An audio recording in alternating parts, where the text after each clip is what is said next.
Mona Lisa, Mona Lisa, men have named you. You're so like the lady with the mystic smile. Is it only 'cause you're lonely they have blamed you? It's day 4 of our review of PreCalculus 12. I would have to say that everything in this lesson is very important. You should definitely know all these things. There's a couple of them we haven't talked about before in PreCalculus 12 probably, but all this stuff is really important for calculus. So we're going to start with talking about functions. Critically important. And you know what a function is? A function is a relation where for every x value in the domain there is one and only one y value. So for example, this graph right here, is this a function? Yes or no? And the answer, of course, is that yes, this is a function. How do you know this is a function? Well, one way you could say it, and probably what a lot of you are saying, is it passes the vertical line test. So that's true. I'll write it down, but I also want to explain why that's important. So the vertical line test, remember the vertical line test says if I take some vertical line, that's a big thick vertical line, if I slide that along, is there ever a case where that vertical line crosses this function in more than one spot? And the answer is no. As I slide that red line across, that vertical line, it only crosses the function in one spot ever. There's never a case where it crosses it twice.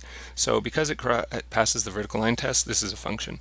But if I go back to the definition here, it says for every x value in the domain, there's only one and there's one and only one y value. So for example, for the x value of 1 right here, there's only one y value right here, which is 3. For the x value of 1.5, there's only one y value, which is 2.2 or something. For x value of 2, there's only one y value of 2. There's never a case where I could take an x value and say, oh, there's two y values.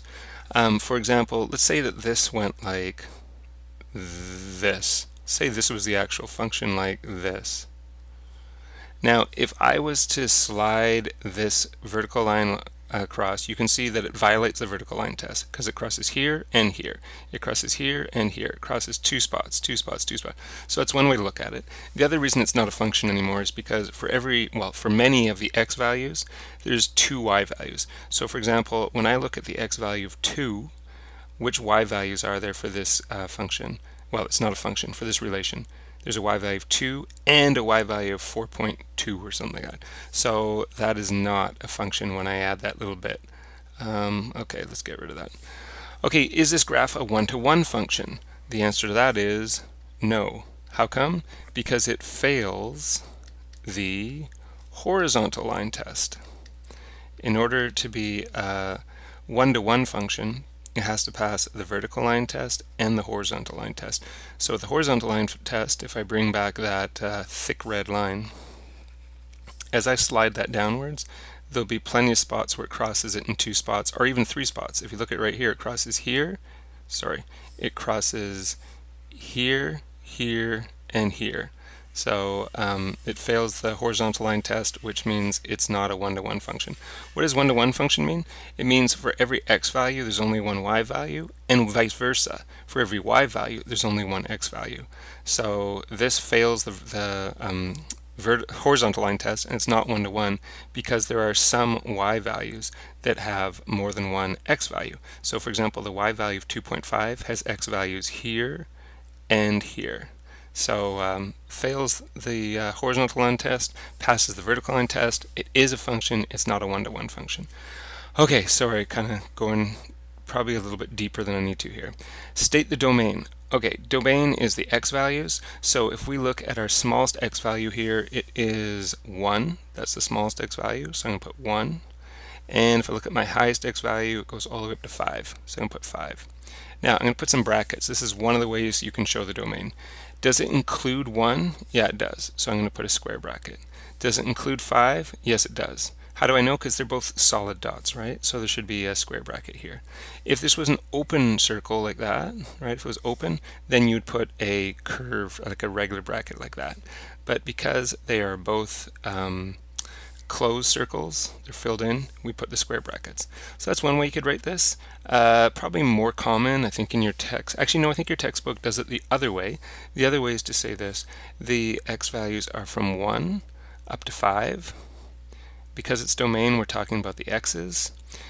1 is less than or equal to, equal because it's filled in, x, and x is less than or equal to 5. So that's the second way you could write this. Either one of those work. I would say you should definitely be familiar with both of them. Okay, the range. The range is the y values. So again, let's look for the smallest y value. Well, the smallest y value, the lowest point is right here. What's that y value? The y value is 0. What's the highest y value? It's here, and it's also here. They're exactly the same. They're both equal to 3. So it goes all the way up to 3. And we've got closed values. There's no open circles, so again it's going to be square brackets. And then very similar to this, 0 is less than or equal to y this time, because we're talking about range, which is less than or equal to 3. So there you go. You should know those. Okay, still using this graph. What this is asking is, this is a function we're calling f, right? So I'll just label this f. That's the whole function is f. It's asking f of 2. That means for an input of 2, what's the output? So input of 2 means an x value of 2. So that's the point right there. What's the y value? What's the output when the input's 2? When the input's 2, the output's 2. So our answer here is 2. F of 3. That means when you have an input of 3 or an x value of 3, what's the output? Would be right up there, which is 3. F of 5. Okay, when we've input of 5, x value of 5, what's the output? 0. The y value is 0. Okay, moving on here. Now we have a function, f of x, which is equal to 2x squared minus x plus 2, and we want to find f of negative 3. So hopefully this is pretty straightforward. All you're doing here is you're plugging negative 3 in to all the x's. So f of negative 3, you can see what we've done is replace that x with negative 3, which should be a good reminder to you that you're just going to rewrite this, but plug negative 3 into all the x's. So 2 times negative 3 squared minus negative 3 plus 2 equals negative 3 squared is 9 times 2 is 18. Take away negative means plus, and plus 2, and if you add those together, you get 23. Using the same function, we're going to plug x plus 2, f of x plus 2. So be careful here. What this means is we're going to put x plus 2 in wherever I see x, right? I'm going to write f of x plus 2. So what I just did is replaced x with x plus 2. So I have to do the same in the actual function. Wherever I see x, like right here, I'm going to put x plus 2. So then it's going to be squared minus x plus 2 plus 2. I'm going to have to do some expanding here. So I have 2, I'll leave that there. Okay, x plus 2 squared. Remember that's x plus 2 times x plus 2. It's going to be x squared plus 4x plus 4. Minus, I guess I could expand this here. It should be minus x and minus 2. And then plus 2.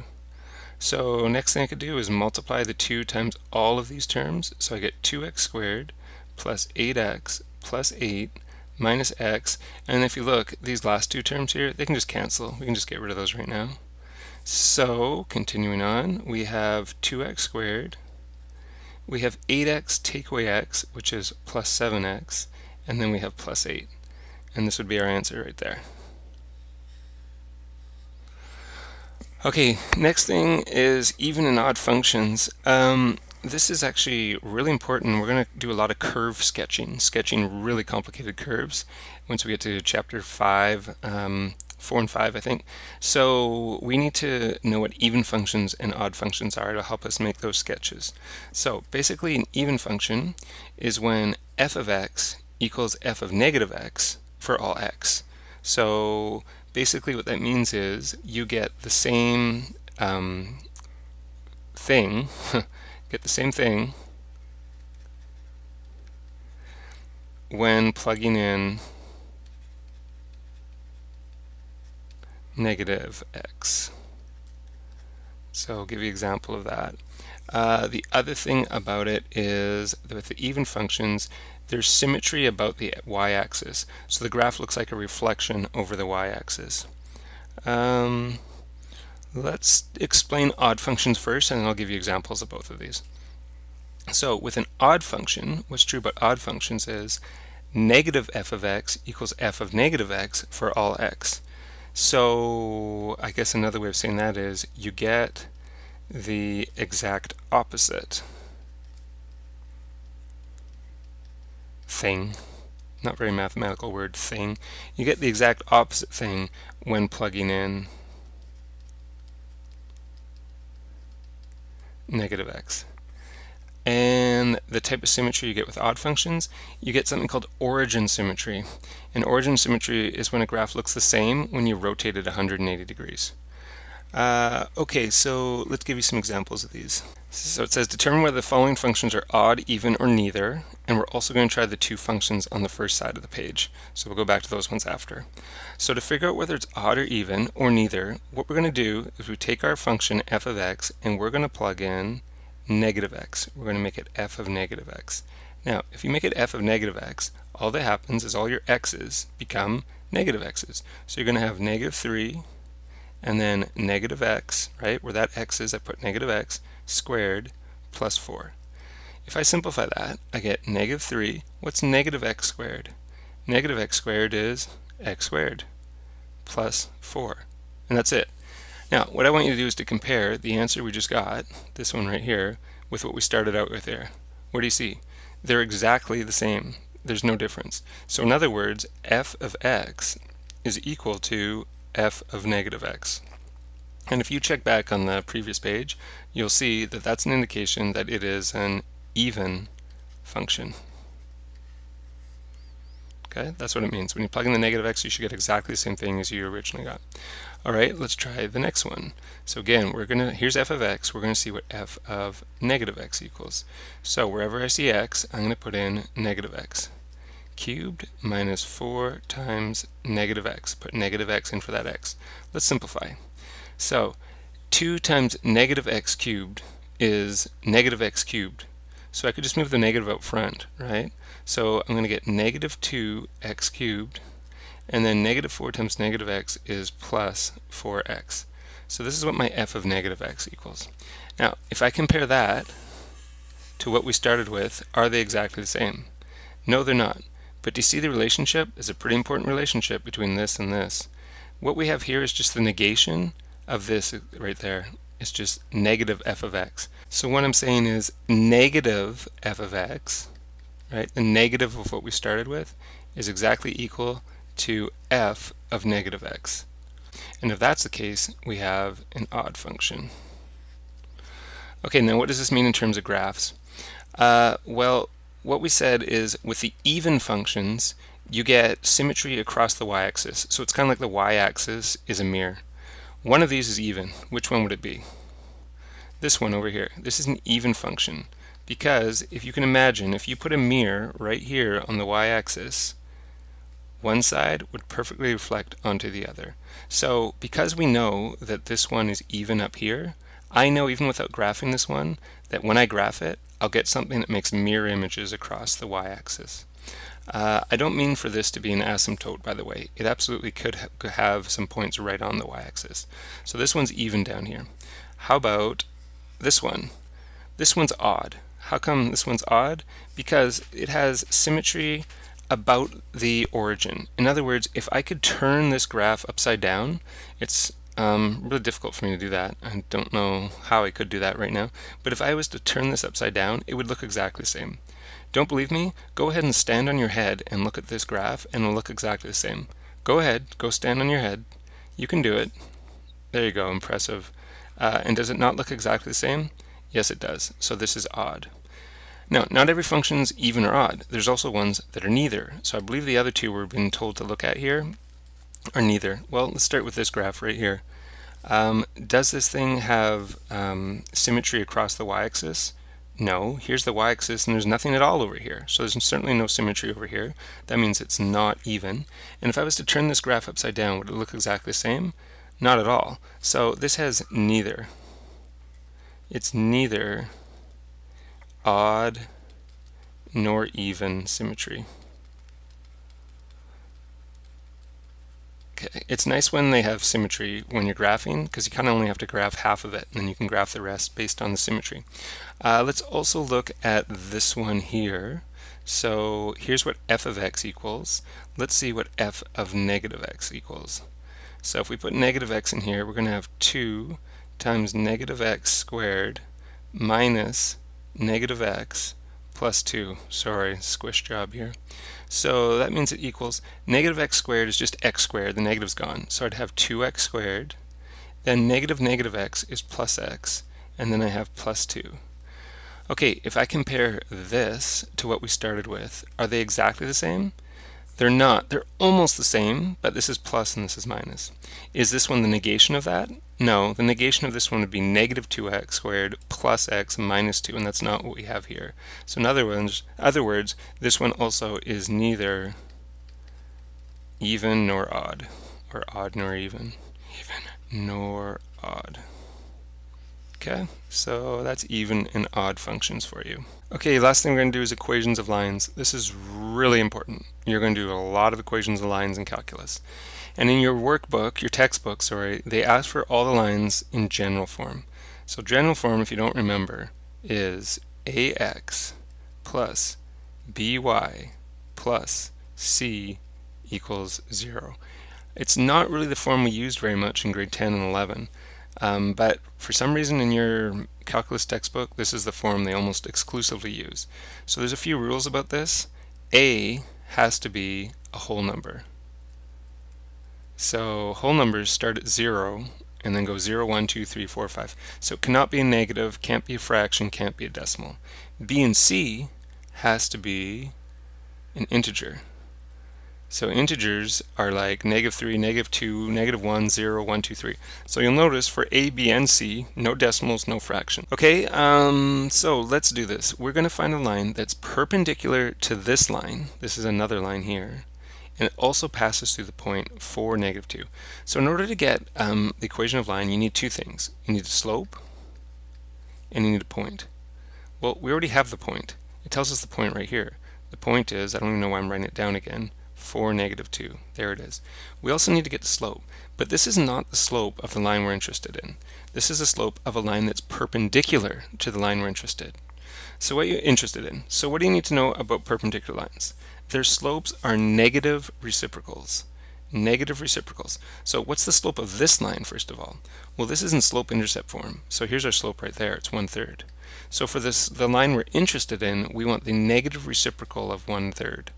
Well, the reciprocal of 1/3 is 3, and we make it negative, so our slope is negative 3. Okay, now what we're going to do is we're going to plug into point slope form. Point slope form looks like this. Y minus y1 equals m x minus x1.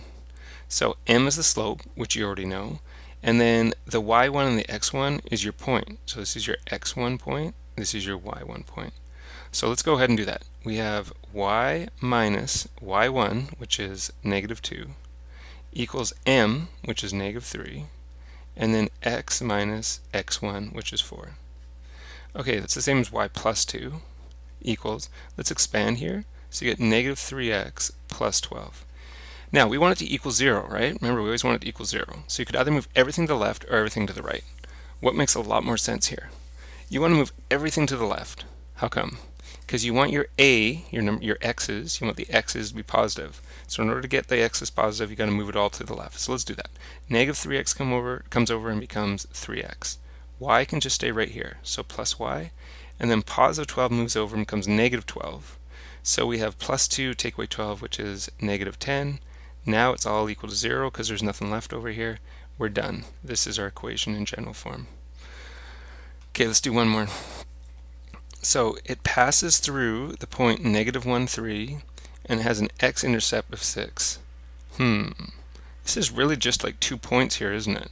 Here's one point, negative 1, 3, and here's the other point, x-intercept of 6. What does that mean the point actually is? If it has an x-intercept of 6, that means the point is 6, 0. So remember what we need. We need a slope and we need a point. Well, we actually have 2 points here.